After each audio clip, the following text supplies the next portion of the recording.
በስመ አብ ወወልድ ወመንፈስ ቅዱስ አሐዱ አምላክ። የመጽሐፍ ቅዱስ ንባብ ኦሪት ዘኍልቍ ምዕራፍ 21 በከነዓናውያን ላይ የተገኘ ድል። በአዜብ በኩል ተቀምጦ የነበረው ከነዓናዊ የአራድ ንጉሥ በአታራን መንገድ እስራኤል እንደመጡ ሰማ። ከእስራኤል ጋርም ሰልፍ አደረገ፣ ከእርሱም ምርኮ ማረከ።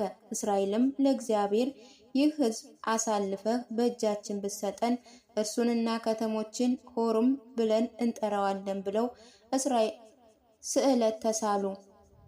እግዚአብሔርም የእስራኤልን ድምፅ ሰማ፣ ከነዓናዊ አሳልፎ በእጃቸው ሰጣቸው። እነርሱም ከተሞቻቸውንም ሆርም ብለው አጠፏቸው። የዚያን ስፍራ ስም ሆርም ብለው ጠሩት።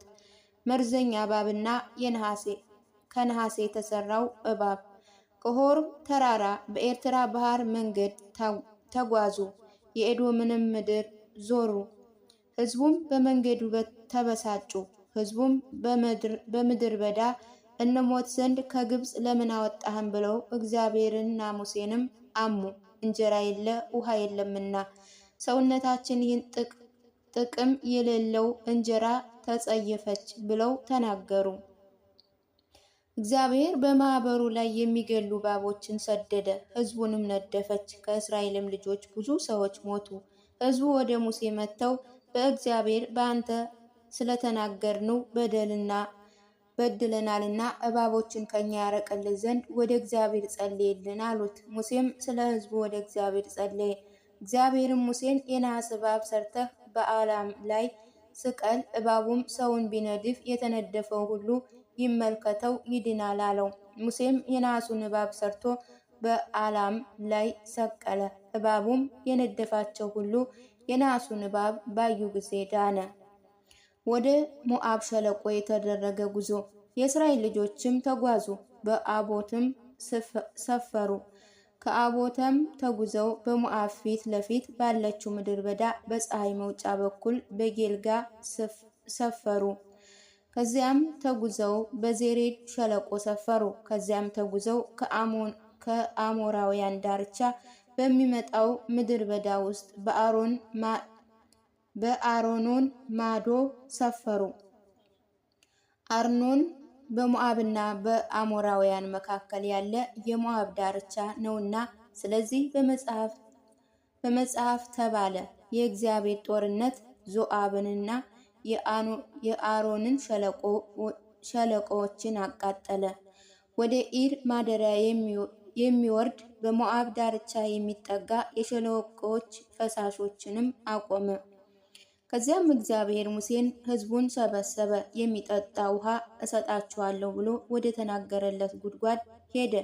በዚያን ጊዜ እስራኤል በዚያ ጉድጓድ አጠገብ ይህንን መዝሙር ስለ ጉድጓዱ መዘመር ጀመሩ። አለቆች ቆፈሯት፣ በበትር መንግስት በበትራቸውም የአሕዛብ ነገስታት በመንግስታቸውና በግዛታቸው አንጎዳጎዷት። ከዚያም ምንጭ ወደ መንትናይን ተጓዙ።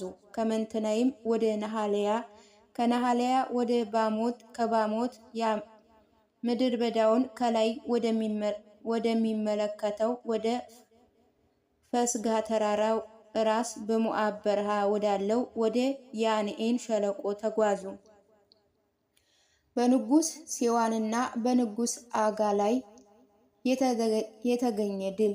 እስራኤልም ወደ አሞራውያን ንጉሥ ወደ ሴዋን በሰላም ቃል እንዲህ ብለው መልእክተኞችን ላኩ።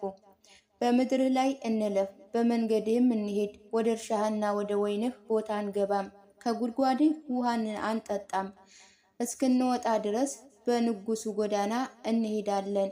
ሴዋንም እስራኤልን በወሰኑ ላይ ያልፉ ዘንድ አልፈቀደም። ሴዋንም ሕዝቡን ሁሉ ሰበሰበ፣ እስራኤልን ለመዋጋት ወደ ምድረ በዳ ወጣ። ወደ ኢያሱንም መጣ፣ እስራኤልንም ተዋጋቸው። እስራኤልም በሰይፍ መታው። ምድሩንም ከአርኖ ጀምሮ እስከ አሞን ልጆች እስከ ያቦቅ ድረስ ወረሰ። የአምንም ልጆች ዳርቻ ኢያዜር ነበር። እስራኤልም እነዚህን ከተሞች ሁሉ ወሰደ። እስራኤልም በአሞራውያን ከተሞች ሁሉ በሐሴቦን በመንደሮች ሁሉ ተቀመጠ። ሐሴቦን የአሞራውያን ንጉሥ የሴዋን ከተማ ነበር። እርሱም የፊተኛውን የአሞንን ንጉሥ ወግቶ ከአሮዔር እስከ አሮኖ ድረስ ምድሩን ሁሉ ወስዶ ነበረ።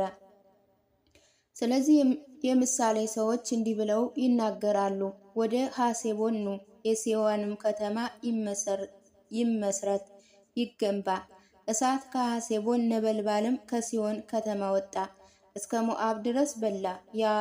የአሮንን ሐውልቶችንም ዋጠ።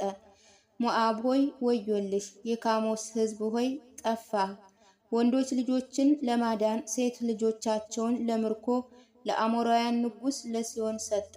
ዘራቸውንም ከሐሴቦን እስከ ድቦን ድረስ ጠፋ። ሴቶቻቸው ደግሞ በሞዓብ ላይ እሳትን አነደዱ። እስራኤልም በአሞራውያን ከተሞች ተቀመጡ። ሙሴም ሰላዮችን ወደ ኢያዜር ላከ። እርሷንና መንደሮቿን ያዙ፣ በዚያም የነበሩትን አሞራውያንን አባረሩ። ተመልሰው በባሳን መንገድ ወጡ። የባሳን ንጉሥ ዐግ ከሕዝቡ ሁሉ ጋር በኤድራይ ይዋጋቸው ዘንድ ወጣ። እግዚአብሔር ሙሴን እርሱና ሕዝቡን ሁሉ ምድሪቱንም አሳልፎ በእጅ እሰጣቸዋለሁና አትፍራ፣ በሐሴቦንም በተቀመጠ በአሞራውያን ንጉሥ በሲዋን እንዳደረገህ እንዲሁ ታደርግበታለህ አለው። እርሱና ልጆቹን ሕዝቡንም ሁሉ አንድ ሰው ሳያመልጥ ሞቱ፣ ምድሩንም ወረሱ። ምዕራፍ 22 ባላቅ እስራኤልን እንዲረግምለት በለዓምን እንዳስጠራ።